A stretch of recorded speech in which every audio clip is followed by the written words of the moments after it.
ছেলে যদি মেয়েকে পছন্দ করে, মেয়ে যদি ছেলেকে পছন্দ করে, ছেলে যদি নামাজি হয়, মেয়ে যদি ভদ্র হয়, বাদ সাধবেন না, ঝামেলা করবেন না, বিয়ে দিয়ে দেন।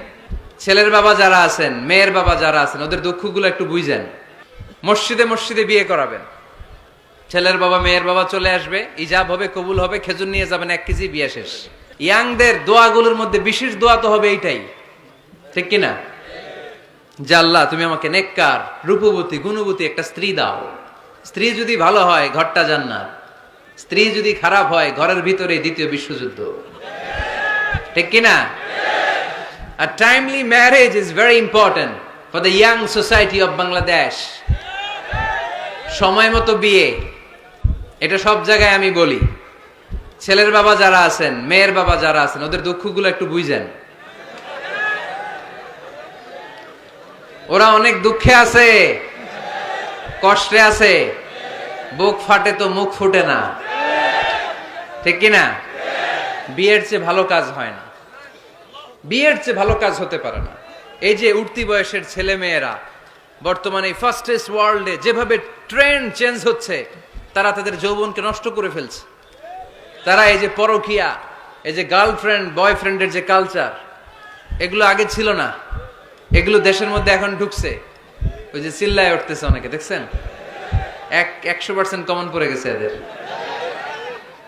তো এই যৌবনের তাড়নায়, এই যে যুবক বয়সে তারা যে পাপগুলো করে, অবৈধ মেলামেশার কারণে, হারাম রিলেশনশিপের কারণে একটা পার্সেন্টেজ গুনাহ বাবা মার কাঁধেও আছে না নাই? এজন্য খবরদার, ওদেরকে যদি সময় মতো বিয়ে না দেন, ওরা যে পাপগুলো করবে এটা শুধু ওদের পাপ নয়, আপনার কাঁধেও এই পাপ বর্তায়, তাই না?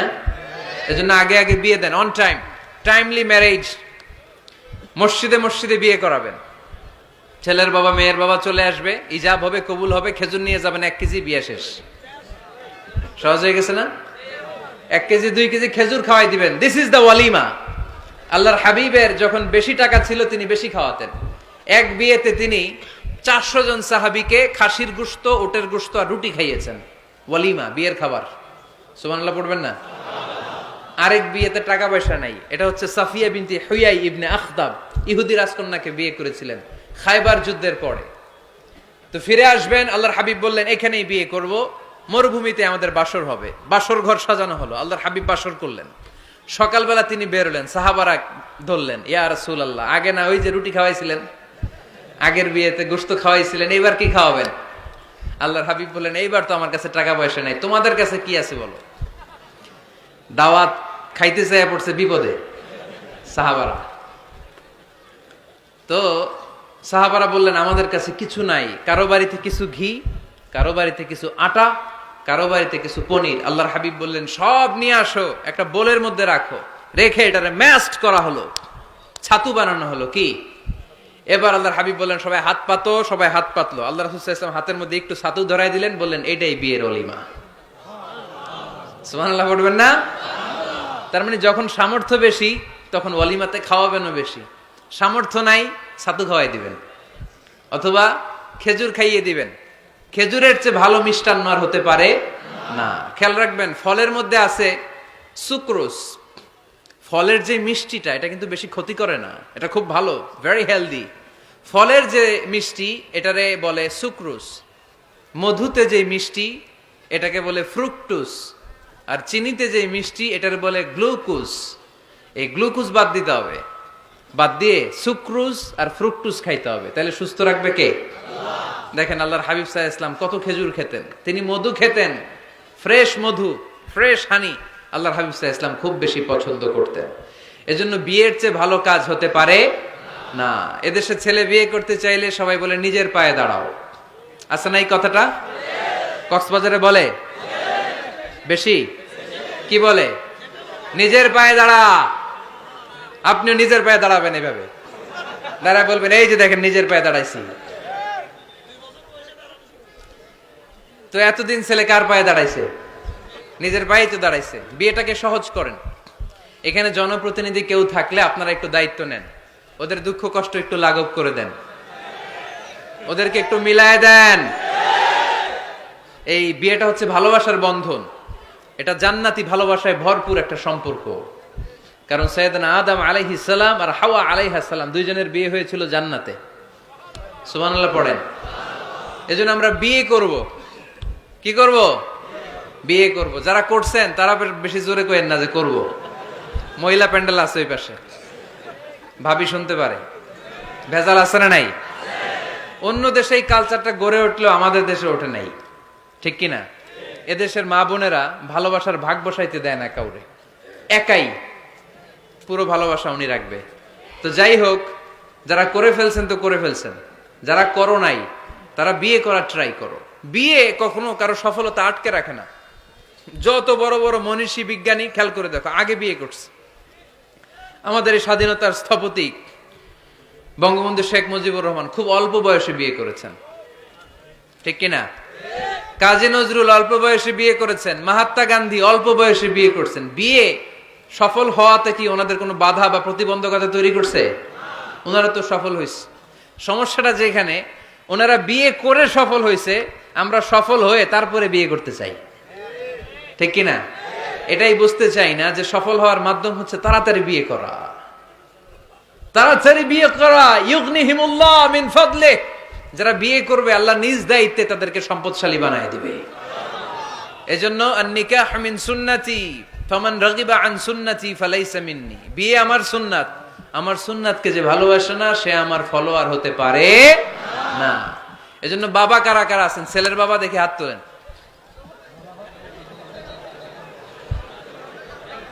ছেলের বাবা হাত তুলে বলেন, আল্লাহ আমার ছেলেকে সময় মতো বিয়ের পিঁড়িতে বসায় দিব ইনশাআল্লাহ।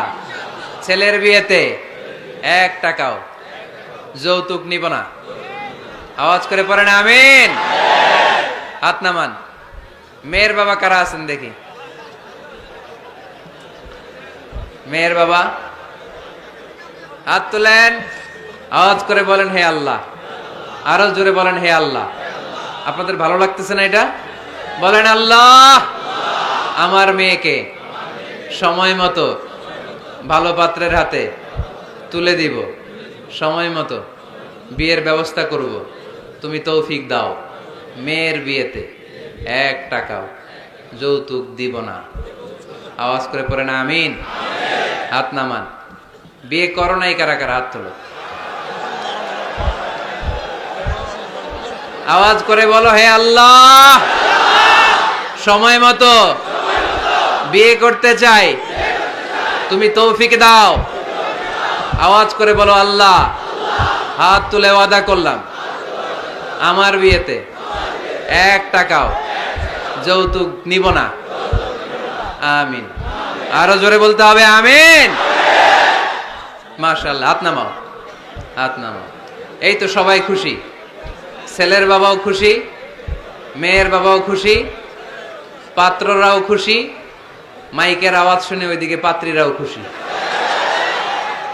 আলহামদুলিল্লাহ। দেখছেন বিয়েটা যে ভালো জিনিস এটা তার প্রমাণ। বিয়ের কথা বললে আনন্দ আসে, মুখে হাসি হাসে। তাজাওয়াজু আল ওয়াদুদ আল ওয়ালুদ ফাইন্নী মুকাসিরুন বিকুমাল উমাম। সুন্দরী নারী দেখে, যে নারী বেশি সন্তান জন্ম দিতে পারে এরকম মেয়ে দেখে বিয়ে করো। বেশি সন্তান তোমরা নাও, কেননা আমার বেশি উম্মত হলে কিয়ামতের দিন আমি আমার উম্মতকে নিয়ে গর্ব করে দাঁড়িয়ে যাব। আল্লাহর হাবিব বললেন 1000 কোটি লোক আমার উম্মত। আল্লাহু আকবার। তাহলে বিয়েতে কোনো অকল্যাণ নাই। চেয়ারম্যান সাহেব যদি থাকেন, এমপি সাহেব যদি শুনে থাকেন, আপনি এই জন্য তো কথাবার্তা কয় না, চুপচাপ করে বসে আছে। কি নাম ভাইয়ের? টিপু সুলতান। মাশাআল্লাহ। টিপু ভাই আপনি এই ব্যবস্থাটা নিবেন, আপনার দায়িত্বে। আপনার দায়িত্বে এই অভাগাগুলার রেখে গেলাম,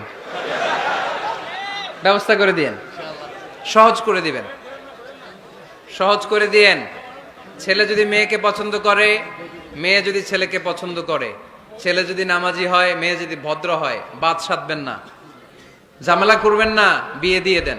কল্যাণ আছে না নাই? এজন্য বিয়েটাকে সহজ করবেন। যে সমাজে বিয়ে সহজ ওই সমাজে জিনা কঠিন, যেই সমাজে জিনা সহজ ওই সমাজে বিয়ে কঠিন। আমার দেশে জিনা করা সহজ না কঠিন? বিয়ে করা বিয়ে করতে এই লাগে ওই লাগে, ব্যাংক ব্যালেন্স লাগে, ফ্ল্যাট লাগে, 10 লক্ষ টাকা মোহরানা লাগে, জিনা করতে কিচ্ছু লাগে না। তুমি আমি রাজি হইলে হয়ে যায়, ঠিক কি না? এটাই বাস্তবতা, চরম বাস্তবতা। This is the real crisis of the young society of Bangladesh. এদেশের ইয়াং ছেলেরা এই ক্রাইসিসে আছে, ওদের কথা কেউ কইতে পারে না, এজন্য ওদের পক্ষ হয়ে আমি একটু বলি। বাবারা, ছেলের বাবারা, মেয়ের বাবারা, বিষয়টা একটু খেয়াল করবেন। আল্লাহ আমাদের সবাইকে কথাগুলো বুঝার, আমল করার তৌফিক দান করুন।